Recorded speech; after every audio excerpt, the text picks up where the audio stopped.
నమస్తే welcome to ANN news analysis paper analysis నేను లక్ష్మీనాగ్ నరహర్ శెట్టి మనం ఏ పేపర్లో ఏ దినపత్రికల్లో ఏవేవి ఇంపార్టెంట్ హెడ్లైన్స్ ఉన్నాయో వాటిని విశ్లేషించే ప్రయత్నం చేద్దాం.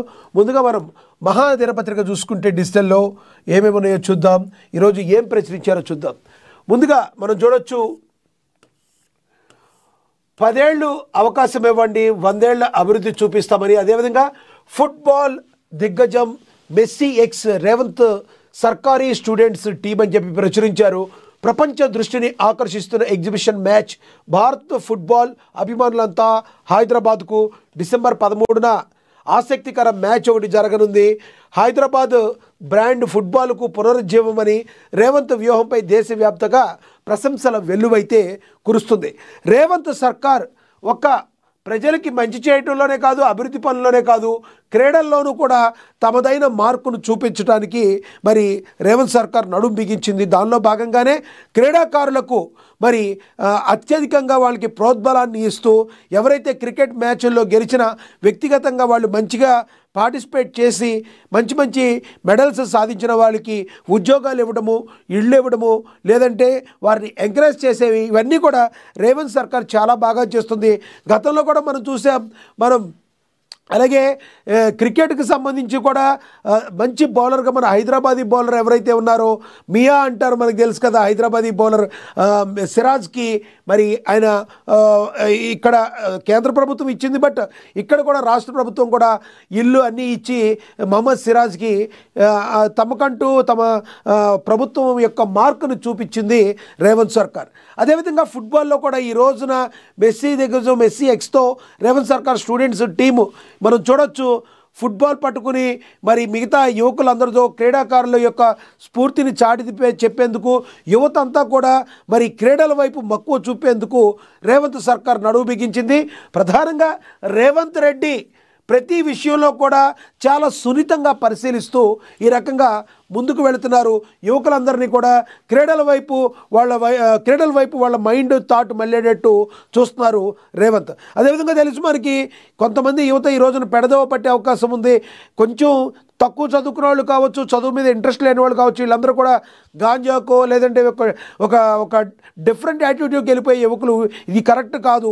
మీకు ఒకవేళ చదువు అబ్బనట్లయితే, ఒకవేళ మీకంటూ కూడా ఇంకా చాలా లైఫ్ ఉంది, దానిలో ఈ గేమ్స్ని మీరు గేమ్స్లో రాణించగలిగితే మీరు మిరాకిల్ సృష్టించవచ్చు అని చెప్పి ప్రభుత్వం యువకులందరినీ కూడా క్రీడల వైపు మళ్లించడానికి రేవంత్ తన ఏదైతే చెయ్యాలనుకున్నారో దాని తపన్ని ముందుకు తీసుకెళ్ళటం మనమైతే చూస్తున్నాం. ఇక 10 ఏళ్ళు అవకాశం ఇవ్వండి, 100 ఏళ్ల అభివృద్ధి చూపిస్తాం. వడ్డించేవాడిని నేను, పాలమూరుకు నిధులు కొదవలేదు, 2 ఏళ్లలో ప్రాజెక్టు పూర్తి చేయకపోతే వీపు విమానం మోతే, సర్పంచులుగా ప్రభుత్వంలో కలిసి పనిచేసే వారికి ఓటేయండి. మక్తల్ ప్రజాపాలన ప్రజా విజయోత్సవ సభలో ముఖ్యమంత్రి రేవంత్ రెడ్డి వ్యాఖ్యలు చేశారు. వడ్డించేవాడిని నేను, 100% అభివృద్ధి జరిగి తీరుతుంది. కానీ ఇక్కడున్న అధికారులు కావచ్చు, లోకల్గా ఉన్న నాయకులు కావచ్చు, కంపల్సరీ మీరు చెప్పిన పని చెప్పిన విధంగా చేయాలి, లేకపోతే వీపీ విమానం మోత మోగిపోతుంది అన్నట్టుగా కూడా ఆయన చెప్పడం జరిగింది. 100% పాలమూరు అభివృద్ధికి నిలయంగా మారుతుంది, 100% అభివృద్ధి చేసి చూపిస్తాం, నేనే కదా వడ్డించేవాడిని అని ఆయన చెప్పడం జరిగింది. సో పాలమూరు యొక్క అభివృద్ధిని ఎవరు ఆపలేరని ఆయన చెప్పడం జరిగింది. అలాగే జిహెచ్ఎంసీ విస్తరణకు ఆమోద ముద్ర, ఆర్డినెన్స్కు ఆమోదం తెలిపారు మరి గవర్నర్. ఇక 58,000 కోట్ల రుణ ఉచ్చని, విదేశాలకు పారిపోయిన ఆర్థిక నేరగాళ్లపై కేంద్రం ప్రకటన, పార్లమెంటుకు చేరిన ఆర్థిక నేరగాళ్ల చిట్టా, బ్యాంకులకు బిగించిన ఉచ్చు, విజయ్ మాల్యా బకాయిలు 14,000 కోట్లకు పైగా వసూలు, సందేశర కుటుంబంలో రాజీ ఒప్పందం, ఇద్దరి రుణ సెటిల్మెంట్, విదేశాల నుండి అప్పులు వసూలు చేసే ప్రయత్నాలు. మనకు తెలుసు బ్యాంకుల్లో మనలాంటి ఒక సాదాసీదా వ్యక్తి వెళితే ఎన్నెన్ని క్వశ్చన్లు అడుగుతారో, మరి ఎంతెంతసేపు వెయిట్ చేపిస్తారో మనకు తెలుసు. కానీ ఇలాంటి దౌర్భాగ్యులు, భారతదేశం యొక్క ఆర్థిక మూలాల్ని దెబ్బకొట్టి ఉన్న దౌర్భాగ్యులు మాత్రం ఏదో రకంగా బ్యాంకులకు టోకరా పెట్టుకు వెళ్ళిపోతూ ఉంటారు. వాళ్ళందరినీ కూడా కేంద్ర ప్రభుత్వం గుర్తించింది. వాళ్ళ చిట్టా మొత్తం కూడా పార్లమెంట్కి ఆర్థిక నేరగాళ్ల చిట్టా ఉంది. ముక్కు పిండి వసూలు చేసి ఎటువంటి పరిస్థితుల్లో వాళ్ళని భారతదేశానికి తిప్పి తీసుకొచ్చడానికి కేంద్రం సన్నాహాలు చేస్తుంది. వాళ్ళందరి చిట్టా కూడా పార్లమెంట్ దగ్గర ఉందని చెప్పి కూడా దీనిలో ప్రచురించడం జరిగింది. ఇక పెళ్లి చేసుకున్న సమంత రాజ్ నెడుమోరుతో ఓ బంధం. టాలీవుడ్ స్టార్ హీరోయిన్ సమంత తాజాగా రెండో వివాహం చేసుకుందన్న వార్త టాలీవుడ్ బాలీవుడ్ సినీ వర్గాలను ఆశ్చర్యానికైతే గురిచేసిందని కూడా దీనిలో ప్రచురించడం జరిగింది. ఇక మొదటి పేజీకి కొనసాగింపుగా దీన్ని మనం చూసాం. ఇక సీఎం ఎన్నికల కోడ్ను ఉల్లంఘిస్తుంటే ఈసీ నిద్రపోతుందా అని హరీష్ రావు గారు ప్రశ్నిస్తున్నారు. విద్యుత్ శాఖ నడుపుతున్నది తెలంగాణనా ఏపీనా? నేను కమిషన్లు తీసుకోవడంలో మాత్రమే అన్ఫిట్. మాజీ మంత్రి హరీష్ రావు కీలక వ్యాఖ్యలు చేశారు. మరి థర్మల్ విద్యుత్ తగ్గిస్తామన్న ప్రభుత్వం కొత్త ప్లాంట్లు ఎందుకు నిర్మిస్తుందని మాజీ మంత్రి హరీష్ రావు తెలిపారు. తెలంగాణ భవన్లో హరీష్ రావు మీడియాతో మాట్లాడారు. తెలంగాణ అధికారులు అవమానించిన కుమార్ రాజాను వెంటనే తరిమికొట్టాలని హెచ్చరించారు. విద్యుత్ శాఖలో తెలంగాణ ప్రాంత అధికారులు నియమించాలని డిమాండ్ చేశారు. థర్మల్ విద్యుత్ కేంద్రాల నిర్మాణంపై అఖిలపక్షం సమావేశం ఏర్పాటు చేయాలని సూచించారు. బాగుందయ్యా దొర, మీరు చెప్పింది బాగున్నది, మరి మేము చెప్పినది కూడా బహుబాగున్నది అని చెప్పాలి. అసలు మీ బీఆర్ఎస్ పార్టీలో ఉన్నదే ఆంధ్ర పెత్తందారులు. ఆంధ్రాలో ఉన్న బోళంతమంది నాయకులకు మీరు సీట్లు ఇచ్చి నెత్తిన పెట్టి నీళ్ళాభిషేకం చేసుకున్నారు. ఏదో ప్రభుత్వ అధికారులు ఉంటే మాత్రం అన్నీ మీరు హెచ్చరికలు డిమాండ్లు స్టార్ట్ చేస్తున్నారు. మరి మీ రాజకీయ భవిష్యత్తు కోసం, మీ రాజకీయ పార్టీ కోసం, మీ రాజకీయాల్లో ఆంధ్ర నాయకులందరికీ మీరు సీట్లు ఇస్తారు. ఎంతమంది తెలంగాణ బిడ్డలకు మీరు సీట్లు ఇచ్చారు చెప్పండి హరీష్ రావు గారు అని చెప్పి మరి మిగతా వాళ్ళందరూ కూడా కార్యకర్తలందరూ కూడా ప్రశ్నిస్తున్నారు.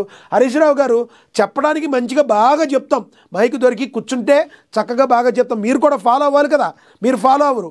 మీరు మాత్రం ఆంధ్ర నాయకులను తీసుకొచ్చి నెత్తిన పెట్టుకుంటారు. కానీ గమ్మత్తుగా ఏంటంటే ఆంధ్ర ప్రజలను తిడతారు. మీరు ఆంధ్ర ప్రజలను తిడతారు, ఆంధ్ర నాయకులు నెత్తిమే పెట్టుకుంటారు. మళ్ళీ విద్యుత్ సంబంధించిన దానిలో ఎవరో మీరు తెలంగాణ వాళ్ళకి ఇవ్వాలని చెప్పి ఈ రోజున మీరు మాట్లాడుతున్నారు ప్రతిపక్షంలో. కానీ అధికార పక్షంలో ఉండగా మీరు ఏం చేశారు అని చెప్పి ప్రశ్నల వర్షం కురుస్తుంది. హరీష్ రావు గారు మీరు దీనికి సమాధానం చెప్పాలి. ఇక నెక్స్ట్ 10 ఏళ్ళు అవకాశం ఇవ్వండి, 100 ఏళ్ళు అభివృద్ధి చూపిస్తా అని చెప్పి మనం మొదటి పేజీలో చదువుకున్న దానికి కొనసాగింపుగా ఇది ప్రచురణ జరిగింది. ఇక మహిళల భద్రత కోసం తెలంగాణలో టీసేఫ్ విప్లవం. భారతదేశానికి ఆదర్శంగా మారిన టెక్నాలజీ, ముందస్తు నివారణ పద్ధతిలో పనిచేసే వ్యవస్థ, ఏఐ వినియోగంతో మహిళా భద్రతను పెంచనున్న తెలంగాణ. గుడ్ న్యూస్ అని చెప్పుకోవాలి. ఎందుకంటే ఈ రోజున మహిళలకి భద్రత ఏ రకంగా ఉంది అనేది మనకు బాగా తెలుసు. మరి మహిళలను ఏ రకం ఎప్పుడైనా కూడా 24 గంటల పాటు కూడా భద్రత కల్పించాల్సిన బాధ్యత మన మీద ఉంటుంది. ప్రతి మహిళ కూడా రోడ్డు మీద ఒంటరిగా నడిచినప్పుడే ఆ రోజున నిజమైన స్వాతంత్రం వచ్చిందని చెప్పి గాంధీ మహాత్ముడు చెప్పాడు. కొంతమంది మహిళలు ఇప్పటికైతే రోడ్డు మీద తిరుగుతున్న పరిస్థితి. కానీ మరి కొంతమంది ఇప్పటికీ కూడా దుర్మార్గులు, మరి మహిళల పట్ల అమానుచితంగా ప్రవర్తించేవాళ్ళు, పట్టపగలు కూడా అమానుషంగా ప్రవర్తించేవారు లేకపోలేదు. వాళ్ళందరికీ కూడా గట్టిగా బుద్ధి చెప్పడానికి మరి ఏఏ సహకారంతో ఈ రోజున మరి ముందుకు వెళ్ళి తద్వారా మహిళలకు సెక్యూరిటీ ఇవ్వడానికి అనేక యాప్లు కూడా తీసుకొస్తుంది. ప్రతిస్పందన నుంచి ముందస్తు నివారణ వ్యూహం వైపు మహిళా భద్రత చర్యల్లో టీసేఫ్ ఒక నూతన కోణాన్ని పరిచయం చేసింది అని చెప్పి చెప్పడం జరిగింది. ఇదంతా కూడా మనం ఒక గుడ్ న్యూస్గా అనుకోవాలి. ఇక నామినేషన్ల స్వీకరణ పకడ్బందీగా నిర్వహించాలని జిల్లా కలెక్టర్ హనుమంతరావు చెప్పారని ప్రచురించారు. ఇక సీఎం కాన్వాయ్లో 6 వాహనాల తనిఖీ. కొత్తగూడెం పర్యటనకు ముందు ఎన్నికల అధికారుల ఆకస్మిక చర్య. ఎక్కడైతే ఇప్పుడు ఎన్నికలు జరుగుతున్న క్రమంలో మరి ఎక్కడికక్కడ చెకింగ్ పాయింట్లు ఉంటాయి కంపల్సరీ. మరి పరిమితికి మించో మీ దగ్గర ఎక్కువ అమౌంట్ కానీ మీరు ఏదైనా తీసుకెళ్తే కంపల్సరీ ఎవరైనా కూడా మీరు గోల్డ్ రూపాయన తీసుకెళ్ళినా ఎలా తీసుకెళ్ళినా మీరు సంబంధించిన బిల్లులు అయితే జేబులో పెట్టుకోవాలి. లేదంటే మాత్రం మీరు రిస్క్లో పడతారు. సామాన్య ప్రజలు కూడా ఒక్కొక్కసారి కొంత అవసరం ఉన్నప్పుడు ఏదన్నా మీరు బిల్డింగ్ కొనుక్కోవాలనో ఇంకోటి కొనుక్కోవాలనో ఏదైనా కొంతమంది క్యాష్ తీసుకెళ్తూ ఉంటారు. ఇలాంటివి కూడా తగినన్ని ఆధారాలు మీరు పక్కన పెట్టుకోకపోతే మాత్రం కంపల్సరీ చిక్కుల్లో పడతారు. ఇది ఎలక్షన్ కోడ్ ఉన్న టైం కాబట్టి జరా కొంచెం జాగ్రత్తగా ఉండాలి. ఇక పేద ప్రజలకు వైద్య భరోసా. ఖమ్మం జీజీహెచ్లో తొలిసారి ఉచిత ఫేస్ మేకర్ శస్త్రచికిత్స విజయవంతం అని చెప్పి రాశారు. ఇక అదేవిధంగా గర్భిణీ స్త్రీలకు మెరుగైన వైద్యం అందించాలి జిల్లా కలెక్టర్ హనుమంతరావు చెప్పారు. మీ ఊరి బిడ్డను ఆశీర్వదించి గెలిపించండి బీఆర్ఎస్ సర్పంచ్ అభ్యర్థి తాడూరి లలిత లింగస్వామి కూడా చెప్తున్నట్టుగా ఉంది. బీసీ రిజర్వేషన్లపై బీజేపీకి ప్రేమ లేదని చెప్పి మరి డిప్యూటీ సీఎం మల్లు భట్టి విక్రమార్క గారు చెప్పారు. బీసీలకు 42% రిజర్వేషన్లు కల్పించడం చాలన్న ప్రేమ దేశాన్ని పరిపాలిస్తున్న బీజేపీకి లేదని తెలంగాణ ఉప ముఖ్యమంత్రి మల్లు భట్టి విక్రమార్క అన్నారు. సోమవారం సాయంత్రం ఖమ్మం జిల్లా కాంగ్రెస్ కార్యాలయంలో నూతి సత్యనారాయణ జిల్లా కాంగ్రెస్ అధ్యక్షుడిగా బాధ్యతలు స్వీకరించిన సందర్భంగా ఆయన ప్రసంగించడం జరిగింది. దేశంలోనే మొదటిసారిగా మెట్రోలో 20 మంది ట్రాన్స్జెండర్ల నియామకం, కోచ్లు, స్టేషన్లో భద్రత పర్యవేక్షణ, ప్రయాణికులకు దిశానిర్దేశం. ఇది చాలా శుభపరిణామం అని చెప్పాలి. ఎందుకంటే ఈ రోజున ట్రాన్స్జెండర్ల యొక్క జీవితం కూడా చాలా దయనీయ పరిస్థితుల్లో ఉంది, మనకు తెలుసు. మరి భగవంతుడు ఇచ్చిన దానికి మనం ఏమీ చేయలేము. కాబట్టి మరి వాళ్ళను కూడా వాళ్ళకి ఉద్యోగ అవకాశాలు కల్పిస్తూ ఈ రకంగా ముందుకు వెళ్ళటాన్ని అందరం కూడా స్వాగతించాల్సిన పరిస్థితి. మరి ఈ రకంగా వీళ్ళకి ట్రాన్స్జెండర్లకు కూడా ఉద్యోగం రావడం అనేది మరి ఈ రోజున మిగతా వాళ్ళకి స్ఫూర్తిగా ఉంటుంది. మనకు తెలుసు కొంతమంది ట్రాన్స్జెండర్లు కొంతమంది ప్రజల్ని ఇబ్బంది పెడుతూ ఉండేవాళ్ళు కూడా ఉంటారు. వాళ్ళు భిక్షాటంలాగా చేస్తూ అడుగుతూ ఉంటారు, డబ్బులు అడుగుతూ ఉంటారు, ఇవ్వకపోతే దాడులు చేసిన సంఘటనలు కూడా ఉన్నాయి. కానీ వీళ్ళకంటూ ఈ రకంగా ఒక పునరావాసం కల్పించినట్టుగా, ఉద్యోగాలు కల్పించినట్టుగా కన్నా ప్రభుత్వం ముందుకెళ్తే ప్రజల్ని పీడించే వాళ్ళు తగ్గిపోతారు, కష్టపడి పనిచేసే వాళ్ళు ఉంటారు. తద్వారా ఉద్యోగం ద్వారా దేశానికి, రాష్ట్రానికి సేవ చేసుకునే అవకాశం కూడా వీళ్ళందరికీ కూడా ఉంటుంది. ఇది చాలా శుభపరిణామంగా మనం చూడాలి. ఇక పెట్రోల్ బంక్, సోలార్ ప్లాంట్లు, అద్దె బస్సులు, పారిశ్రామికవేత్తలతో పోటీ పడుతున్న మహిళలు, సర్ఫ్, మెప్మాను ఒకే గొడుగు కిందకు తెచ్చిన ప్రభుత్వం, ఆదర్శవంతమైన నిర్ణయాలు, ఆర్థిక భరోసా పథకాలు. 32 జిల్లాల్లో మొబైల్ ఫిష్ అవుట్లెట్లు. ప్రధానమంత్రి మత్స్య సంపద యోజన కింద మత్స్యశాఖ ద్వారా 32 జిల్లాల్లో మొబైల్ ఫిష్ అవుట్లెట్లను ప్రారంభించింది. 10 లక్షల విలువైన వాహనాలను 60% సబ్సిడీతో అందజేసింది. ప్రమాదానికి గురైన స్వయం సహాయక సంఘాల్లోని సభ్యులకు చెందిన కుటుంబాలకు 10 లక్షల ప్రమాద బీమాను అందించింది. కొన్ని కుటుంబాలకు 2 లక్షల బీమాను చెల్లించింది. పారిశ్రామికవేత్తలతో పోటీ పడేలా మహిళలు ఆర్థికంగా ఎదగాలనే లక్ష్యంతో ప్రభుత్వం ఈ నిర్ణయం తీసుకుంది. చాలా మంచి విషయం. మన మహిళలు కోటీశ్వరులు అని చెప్పి మరి రేవంత్ గారు ఇది ఉండడం జరిగింది. మరి ప్రతి మహిళను కోటీశ్వరులను చేస్తాను అని చెప్పి గతంలో రేవంత్ రెడ్డి గారు హామీ ఇవ్వడం అయితే జరిగింది. దానికి అనుగుణంగానే వడివడిగా అడుగులు పడుతున్నాయి అనుకోవచ్చు. చాలామంది అంటారు ఇప్పటికి చాలా లేట్ అయిందని. మరి కానీ ఒక్కొక్క అడుగు ముందుకేసుకుంటేనే కదా. అన్నప్రాసన రోజు ఆవకాయ అన్నం ఎప్పుడూ కుదరదు. ఒక్కొక్క అడుగు ముందుకేసుకుంటూ ఉంటేనే తద్వారా మరి ముందుకు వెళ్ళటం జరుగుతుంది. Mahalakshmi already super hit. అదేవిధంగా 500కే గ్యాస్ సిలిండర్, ఆర్టీసీ అద్దె బస్సులు, పెట్రోల్ బంకులు ఒకే గొడుగు కిందకు, అలాగే 600 బస్సులు కొనుగోలు, మహిళలకు 1 కోటి చీరలు.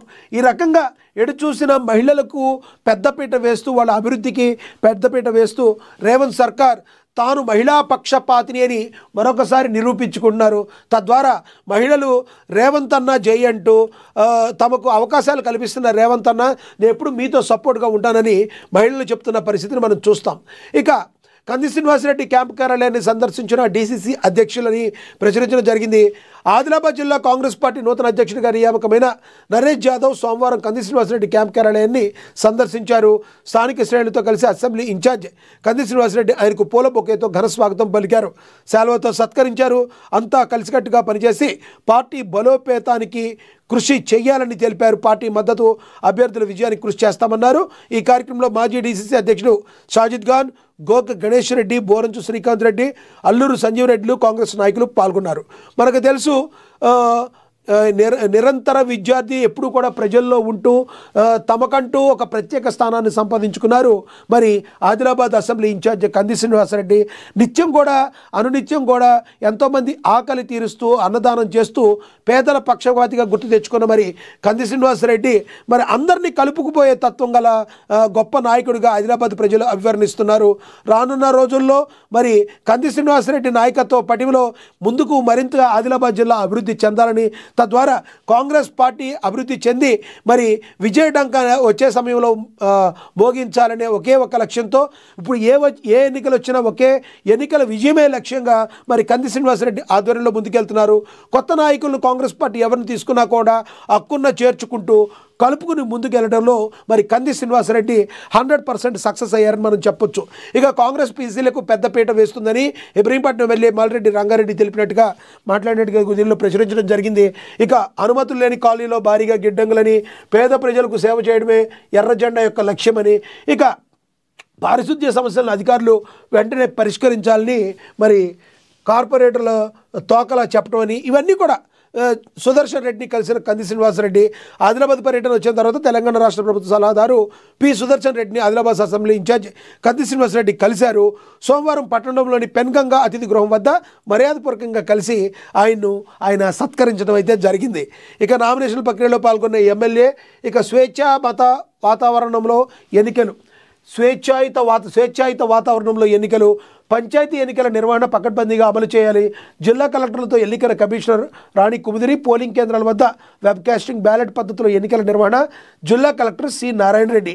ఏది ఏమైనప్పటికీ కూడా మరి జిల్లాలో జరగనివ్వండి, గ్రామ పంచాయతీలో జరగని ఎక్కడైనా కూడా ఎన్నికలు అనేవి ఒక సుహృద్రమైన వాతావరణంలో జరగాలి, మంచి వాతావరణంలో జరగాలి.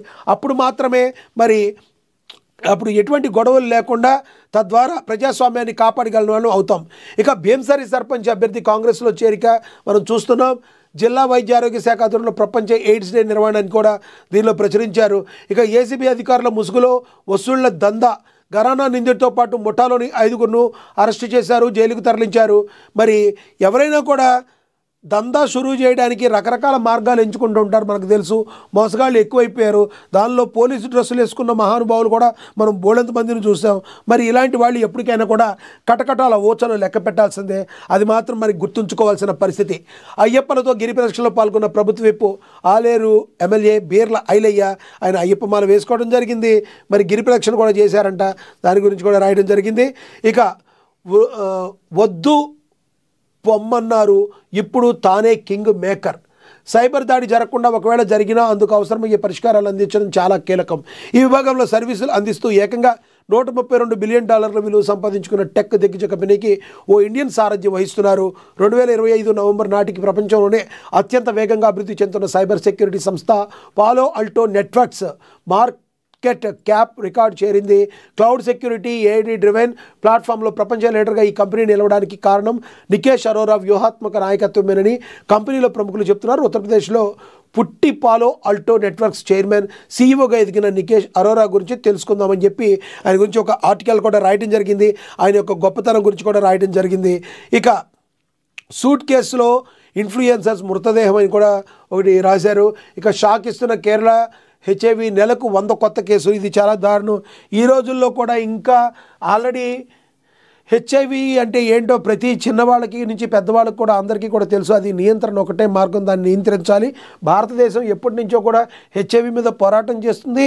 మరి అన్ని రాష్ట్రాలు కూడా హెచ్ఐవి కేసుల్లో చాలా తక్కువగా ఉన్న పరిస్థితి. కానీ ఈ దౌర్భాగ్యమైన పరిస్థితి మరి ఇలా రాకుండా ఉండాల్సింది. కేరళలో మరి ప్రభుత్వం ఏం చేస్తుందా అన్న దాని మీద ప్రశ్నలు కూడా వస్తాయి. కంపల్సరీ మరి కేరళ ప్రభుత్వం దీని గురించి సీరియస్గా ఆలోచించాలి. లేకపోతే మాత్రం కేరళ యొక్క పరువు పోయే అవకాశం అయితే కనబడుతుంది. ఎందుకంటే హెచ్ఐవికి సంబంధించి ఇప్పటికీ కూడా ఒక 25-30 సంవత్సరాల నుంచి ప్రభుత్వాలు పోరాటం చేస్తూ భారతదేశంలో హెచ్ఐవిని ఆల్మోస్ట్ చాలా పర్సెంటేజ్కి తగ్గించేసింది. 1-2% కూడా లేని పరిస్థితి. కానీ కేరళలో ఇన్ని కేసులు నమోదవటం అనేది చాలా మనం దిగ్భ్రాంతిని కలిగించే విషయం. మరి కేరళ గవర్నమెంట్ 1-4 సార్లు దాని గురించి పునరాలోచించుకోవాలి. శబరిమలలో తగ్గిన భక్తుల రద్దీ. అయ్యప్ప స్వామికి మనకు తెలుసు శబరిమల ఎంత ఫేమస్సో కేరళలోని శబరిమల. మరి ఈ శబరిమల ఆలయానికి భక్తజనం అయితే పోటెత్తుతూ ఉంటారు. కానీ శబరిమలలో ఇప్పటికైతే భక్తుల రద్దీ తగ్గిందని దీనిలో ప్రచురించారు. ఆల్టర్నేట్ డేస్లో ఎప్పుడు కూడా, ఎందుకంటే మనకు తెలుసు డేట్స్ని చూసుకుని వేసుకుంటూ ఉంటారు అయ్యప్పలు మాలలు. ఆ దర్శనానికి వెళ్ళేటప్పుడు ఒక్కొక్క రోజు విపరీతంగా క్రౌడ్ ఉంటుంది, ఒక్కొక్క రోజు క్రౌడ్ చాలా తక్కువగా ఉంటుంది. మనకు తెలిసిన విశ్వసనీయ వర్గాల సమాచారం ప్రకారం ఇక్కడైతే కొంచెం ఇప్పుడైతే తక్కువగా ఉందని క్రౌడ్ అయితే మరి ప్రచురించడం జరిగింది. ఇక సినిమా న్యూస్ 60% భగవంత్ కేసరి కథేనంట. విజయ్ కథానాయకుడిగా నటిస్తున్న చివరి సినిమా జననాయకను భగవత్ కేసరి సినిమా లాగానే ఇంచుమించు ఉందని చెప్పి మరి వస్తుంది జరిగింది. పెళ్లి చేసుకున్న సమంత రాజ్ నెడ్మోర్తో బంధం. సమంత మరో పెళ్లి చేసుకుంది. గత కొన్నాళ్లుగా వస్తున్న రూమర్స్ నిజం చేస్తూ ద ఫ్యామిలీ మ్యాన్ దర్శకుడు రాజ్ నెడ్మోర్తో కొత్త జీవితాన్ని ప్రారంభించింది. ఎస్, మనందరికీ తెలుసు సమంత అంతకుముందు నాగ చైతన్య వివాహం చేసుకుంది. కొన్ని అనివార్య కారణాల వల్ల, తమ వ్యక్తిగత కారణాల వల్ల వాళ్ళిద్దరూ విడిపోవడం జరిగింది. ప్రతి ఒక్కళ్ళ జీవితాల్లో వ్యక్తిగత జీవితాలు అనేవి ఉంటాయి. ఎవరు కూడా వాళ్ళ జీవితాల్లోకి వెళ్ళే హక్కు ఎవరికి కూడా ఉండదు. నాగ చైతన్య తన జీవితాన్ని తాను అనుభవిస్తున్నాడు. అదేవిధంగా సమంత కూడా తన జీవితాన్ని మళ్ళీ కొత్తగా స్టార్ట్ చేసింది. మరి ఆ సమంత కూడా ఎటువంటి పరిస్థితుల్లో తన జీవితంలో సక్సెస్ అవ్వాలని, ఇక్కడి నుంచి వాళ్ళ యొక్క దాంపత్యం ముందుకు వెళ్ళాలని చెప్పి సమంత యొక్క అభిమానులు అయితే కోరుకుంటున్నారు. ఇక విజయ్కు సలహాలు ఇచ్చే స్థాయిలో నేను లేనని చెప్పి మరి the great actor Kamal Haasan కూడా చెప్పడం జరిగింది. ఓవరాల్గా చూసుకుంటే మహా డిజిటల్లో ఈరోజు మనం ఇవి చూసాము.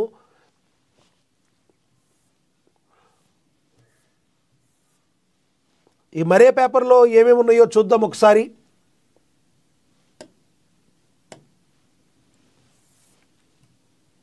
ఈనాడు పేపర్ చూద్దాం ఒకసారి.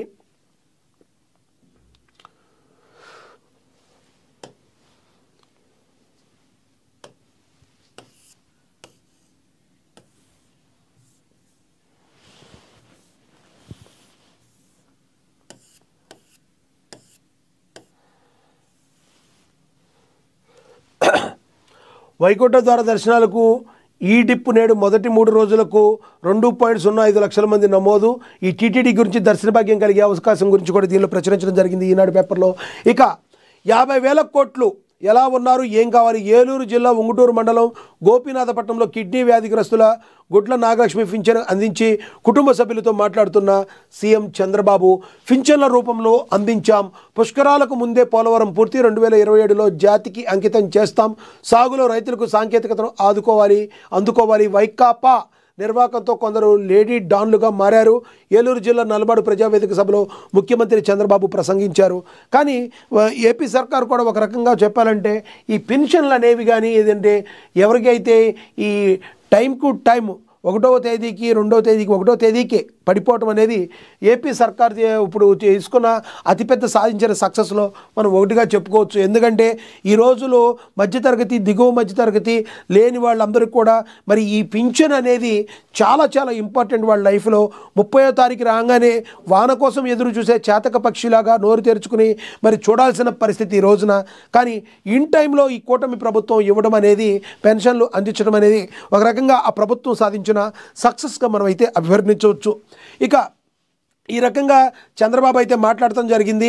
మరి ఎటువంటి పరిస్థితుల్లో వైకాపా నిర్వాకంతో కొందరు లేడీ డాన్లుగా మారారని కూడా ఆయన కమెంట్ చేయడం జరిగింది. మరి చూడాలి రానున్న రోజుల్లో మరి వైకాపా ఎంతవరకు ఉంటుంది, మరి టీడీపీ కూటమి జనసేన బీజేపీ ప్రభుత్వం ఏ రకంగా ముందుకు వెళుతుంది, మరి దాన్ని ఏ రకంగా కౌంటర్ చేస్తుంది అనేది మనం వేచి చూడాలి. ఇక వేడిగా మొదలైన శీతాకాల సమావేశాలు జీర్ణించుకోలేకపోతున్నారని కొంతమంది వ్యూహాన్ని మార్చుకోండి లేదంటే టాప్స్ చెప్తారంటూ విపక్షాలపై విరుచుకుపడ్డారు ప్రధాని నరేంద్ర మోడీ. మరి మన పార్లమెంట్ సమావేశాలు జరుగుతున్నాయి వేడిగా. దానిలో నరేంద్ర మోడీ తనదైన మాటల తోటాలతో మరి పార్లమెంట్ని అయితే గడగడలాడించడం మనమైతే చూస్తున్నాం. ఇక సవాళ్ళకి ఎదురొడ్డి సాధించాడని ఎంబీబీఎస్ సీటు కోసం సుప్రీంకోర్టులో న్యాయ పోరాటం, 3 అడుగుల ఎత్తున డాక్టర్ గణేష్ బైరై విజయ గాథ అని చెప్పి చాలా హైట్ తక్కువ ఉన్నవారు అనే అంగవైకల్యంగా అనుకోవచ్చు మనం. కానీ మనసును సాధించలేనిది ఏదీ లేదని మరి ఈయన డాక్టర్ గణేష్ బైరై ఎత్తు 3 అడుగులు, ఉద్యోగం, ప్రభుత్వ అధికారి, జీవితంలో ఏదైనా సాధించాలంటే శారీరక రూపం ముఖ్యం కాదు, దృఢమైన సంకల్పం అనేది ముఖ్యం. ఎంతోమందికి స్ఫూర్తినిస్తారు ఈయన మరి విజయ్. మరి ఎంతోమంది ఎందుకంటే ఈ రోజున మేము మనలోని ఏదైనా లోపం ఉంటే ఈ లోపం ఉంది నాలో అని కృషించిపోయే వాళ్ళు ఉంటారు. కానీ అలా కాకుండా మరి ఎంతటి వారైనా సంకల్ప బలం ఉంటే ఎంతైనా సాధించవచ్చు అనడానికి మరి విజయ్ అనే యొక్క విజయ్ గాథ మనం డాక్టర్ గణేష్ బైరై అనే విజయ గాథ మనందరికీ ఎంతో స్ఫూర్తి. ఇక విశాఖ శాఖలో మరో అందం, కైలాసగిరిపై గాజు వంతెన ప్రారంభం. మనకి తెలుసు కేరళలో 40 మీటర్ల వరకు ఇది గాజు వంతెన ఉండేది. ఇప్పుడు ఇది 50 వరకు చేరి విశాఖలోకి పెట్టడం అనేది చాలా మనం ఈ దేశంలోనే అతి పెద్దదిగా ఇది ఉండటం నిజంగా ఆంధ్రప్రదేశ్ ప్రజలు ఈ యొక్క అదృష్టంగా చెప్పొచ్చు. గాజు వంతెనతో విశాఖలో పర్యటన మరింత అభివృద్ధి చెందుతుంది ఎంపీ భరత్ అన్నారు. కైలాసగిరిపై విఎంఆర్డిఏ, సాయి మోక్ష shipping and logistics, Bharat Mata ventures సంయుక్తంగా 7 కోట్ల రూపాయలతో నిర్మించిన గాజు వంతెనను సోమవారం ప్రారంభించారు అని కూడా ప్రచురించారు. మద్యం ముడుపుల సొమ్మును నగల రూపంలో ఇచ్చేశా, ప్రతిఫలంగా కమిషన్ తీసుకున్న సిట్ విచారణలో అనిల్ చోక్రా వెల్లడించారని చెప్పి తన డొల్ల కంపెనీలో 78 కోట్లు జమైనట్లుగా అంగీకరించినట్టుగా దీనిలో ప్రచురించడం జరిగింది. ఇక క్యాంటమ్ భవనం 2వ అంతస్తులో అని చెప్పి ప్రచురించారు. నింగికి నేలకు ఉపగ్రహ బంధం అని కూడా దీనిలో ప్రచురించడం జరిగింది. ఇది మనం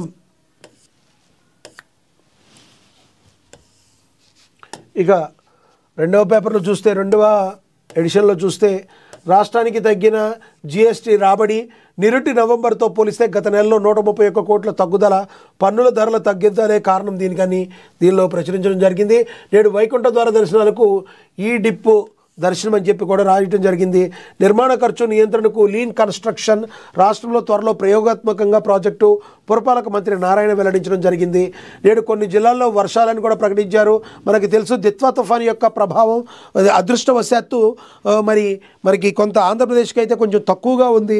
శ్రీలంకకి అయితే చాలా దారుణమైన పరిస్థితుల్లోకి వెళ్ళింది. భారతదేశంలోని చాలామంది కమాండర్లు హెలికాప్టర్లో నుంచి వాళ్ళని సురక్షిత ప్రాంతాలకైతే తరలించారు. మరి శ్రీలంకని కాపాడి వాళ్ళకి పునరావాసం కల్పించారు. శ్రీలంకలో ఉన్న కొంతమందిని, భారతదేశస్తులను కూడా కొంతమందిని కాపాడటం జరిగింది.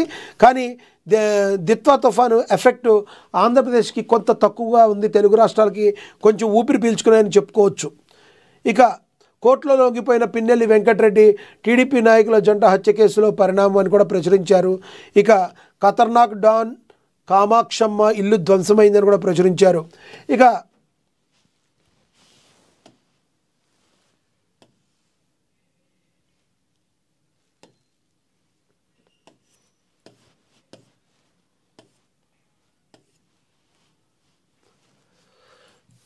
మరో పేపర్ చూద్దాం. ఈనాడు పేపర్లో ఇవైతే ప్రచురించారు ఇంపార్టెంట్గా. మెయిన్లో సాక్షి చూద్దాం ఒకసారి.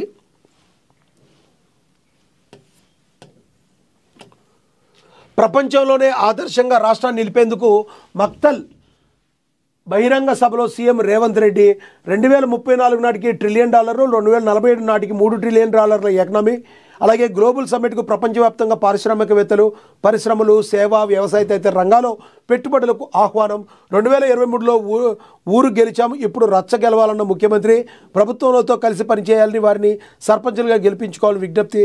పలు అభివృద్ధి పనులకు కొడంగల్, నారాయణపేట, మక్తల్ ఎత్తిపోతులకు శ్రీకారం. ఆల్రెడీ మనం మహా డిజిటల్ పేపర్లో చూసాం ఏం ప్రచురించారనేది. దీనిలో కూడా ప్రచురించడం జరిగింది.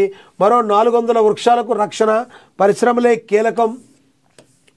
అలాగే డ్రామాలొద్దు, పని చూడండి, పార్లమెంట్లో విపక్ష సభ్యులకు అప్రజాస్వామికంగా వ్యవహరిస్తున్నారంటూ ప్రధాని మోడీ చొరకలు అందించిన తీరును మనం చూస్తున్నాం.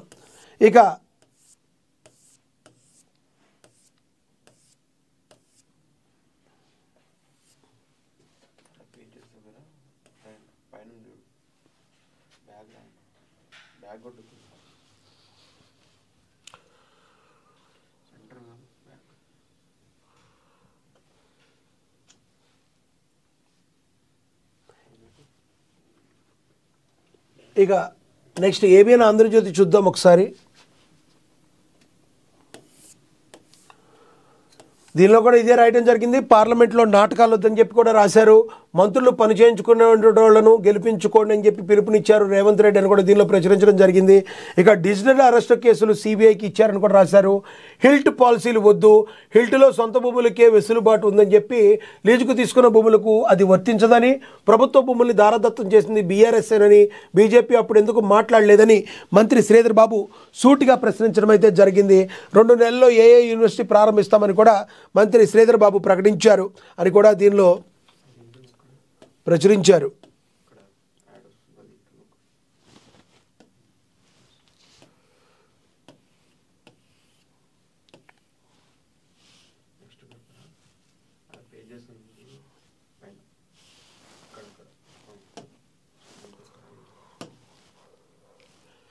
ఇక పార్లమెంట్లో నాటకాలు దీనికి కొనసాగింపుగా సెకండ్ వన్లో కూడా మనం చూసాం డిజిటల్ అరెస్ట్ కేసులు. ఈ డిజిటల్ అరెస్ట్కి సంబంధించి అందరూ కూడా ఈ రోజుల్లో చాలా మనం అవేర్నెస్ ప్రోగ్రామ్స్ అయితే చాలామంది చేస్తున్నారు. పోలీసులు కూడా చెప్తున్నారు. ఎందుకంటే మనం ఏదైనా ఒక లింక్ వస్తే మొబైల్లో ఇమీడియట్లీ క్లిక్ చేయటం, ఆ తర్వాత లేదంటే మీకు ఫోన్ చేసి మీరు ఒక ఓటీపీని చెప్పండి, మీకు 100% మీకు డబ్బులు వస్తాయి, 2,000 రూపాయలు వస్తాయి, 3,000 రూపాయలు వస్తాయి, మీరు ఒక 500 రూపాయలు ఇస్తే 5,000 రూపాయలు వస్తాయని రకరకాల మాటలు చెప్తారు. ఎప్పుడు కూడా ఆశకు పోయారా, మీరు అత్యాశకు పోయారా, తీవ్ర నిరాశ ఎదురవుద్ది. తస్మాత్ జాగ్రత్త. ఎందుకంటే ఏ టెక్నాలజీ వాడటం లేదు. కానీ ఆర్జీఐని ప్రశ్నించిన కోర్టు నోటీసులు జారీ, సిబిఐని అనుమతించాలంటూ తెలంగాణ, తమిళనాడు, బెంగాల్ రాష్ట్రాలకు దిశానిర్దేశం. తుపాకీతో బెదిరించి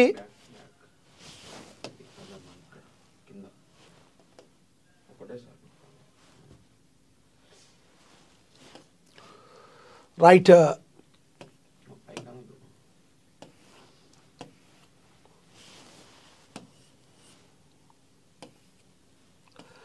మరింతగా పెరిగిన విమానం ధర 5.4 పెంచిన కంపెనీలు టికెట్ల రేట్లు ఇంకా పెరిగే అవకాశం, విమాన ధరలు కూడా పెరుగుతున్నాయి. ఎందుకంటే ఈ రోజుల్లో సామాన్యులు కూడా కొంతమంది మెజారిటీ పర్సెంట్ ఇమీడియట్లీగా కొంచెం వేగంగా వెళ్ళడానికి, తమ జర్నీలు కంప్లీట్ చేయడానికి మరి విమానాలను ఈ రోజున యూజ్ చేస్తున్నారు. సరసమైన ధరలకు అయితే అందుబాటులోకి తెస్తున్నారు, కానీ వాటి ధరలు కూడా ఇప్పుడు పెంచుతున్నట్టుగా కూడా మనకి తెలుస్తుంది. ఇక నెక్స్ట్ చూద్దాం.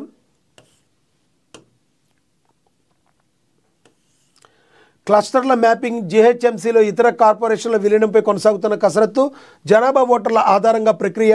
2 క్లస్టర్లు కలిపితే ఒక డివిజన్, ఒక్కో డివిజన్లో 40 నుంచి 50 వేల జనాభా, 250 నుంచి 300 డివిజన్ల ఏర్పాటుకు యోచన. ముసాయిదా దస్త్రానికి గవర్నర్ ఆమోదం, త్వరలోనే గెజెట్ జారీ చేయనున్నట్లుగా కూడా దీనిలో మరి ప్రచురించడం జరిగింది.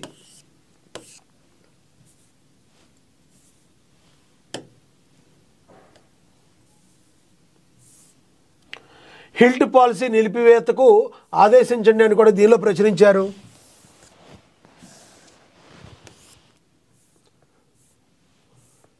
సో ఈ రకంగా అన్ని పేపర్లో ఆల్మోస్ట్ ఒకటే మనం చూసాము. మహా డిజిటల్ పేపర్లో కూడా అన్ని న్యూస్లు ఏవైతే కవర్ అయినాయో తెలంగాణ న్యూస్కు సంబంధించి ఆల్మోస్ట్ అంతా ఒకటే విధంగా ఉంది. ఓవరాల్గా చూసుకుంటే ప్రతి దినపత్రికలు కూడా ఒకటి ఫాలో అవుతున్నాయి కంపల్సరీ. ఏదైతే ప్రజలకి సంబంధించి చేరవేయాలనుకున్నాయో అవన్నీ కూడా ప్రతి దినపత్రిక కూడా ఫాలో అవుతూ వార్త సేకరణ దగ్గర నుంచి మరి ప్రజలకు చేరవేయడానికి రెడీగా ఉంటుంది. దీనిలో అందుకనే ఇప్పటికీ కూడా ప్రజలందరూ కూడా వార్తాపత్రికల మీద ఎంతో మక్కువ పెంచుకున్న పరిస్థితి. మరి ఇంత ఎలక్ట్రానిక్ మీడియా బలంగా ఉన్న టైంలో కూడా వార్తాపత్రికలు చూడడానికి ప్రజలు మక్కువ చూపిస్తున్నారు అంటే కంపల్సరీ మరి ప్రజల కోసం, ప్రజల యొక్క అభివృద్ధి కోసం పాటుపడుతూ మరి ప్రింట్ మీడియా తనదైన శైలిలో దూసుకుపోతుందనే చెప్పుకోవచ్చు. ఓవరాల్గా ఈరోజు ఏవైతే వార్తాపత్రికలో ఇంపార్టెంట్ న్యూస్ ఉన్నాయో దాని అన్నింటినీ కూడా విశ్లేషించే ప్రయత్నం చేశాం. ఎప్పుడు కూడా ఇంపార్టెంట్ వార్తలు ఏవైతే ఉన్నాయో, బ్రేకింగ్ న్యూస్లు ఏమైతే ఉన్నాయో దాన్ని విశ్లేషించి విపులీకరించి మాట్లాడుకోవడానికి నేను ఎప్పుడు మీతో రెడీగా ఉంటాను. ఇది వాళ్ళ స్పెషల్. చూస్తూనే ఉండే. నమస్తే.